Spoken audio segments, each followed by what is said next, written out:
এইবার জন্য প্রস্তুতি গ্রহণ করি। আল্লাহ যেন আমাদের সকলকে তৌফিক দান করেন। আর এই জান্নাতের টুকরার জন্য সকলে দোয়া করবেন। এদের আওলাদদের জন্য আমরা দোয়া করি, আল্লাহ যেন এদের ধৈর্য ধারণ করবার তৌফিক দান করেন। ওমা আলাইনা ইল্লাল বালাগ। আসসালামু আলাইকুম ওয়া রাহমাতুল্লাহ।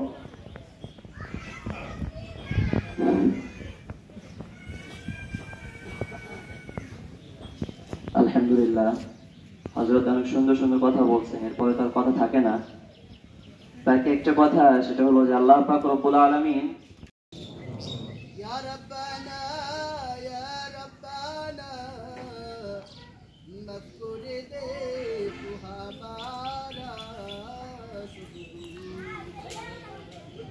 ইয়া রাব্বাল আলামিন, তোমার আশিকিন জাকিরিন শাকিরিন মুরব্বিনা ইযম উলামা کرام, আল্লাহ আমার উস্তাদদের কিলিয়া তোমার শহীদ দরবারে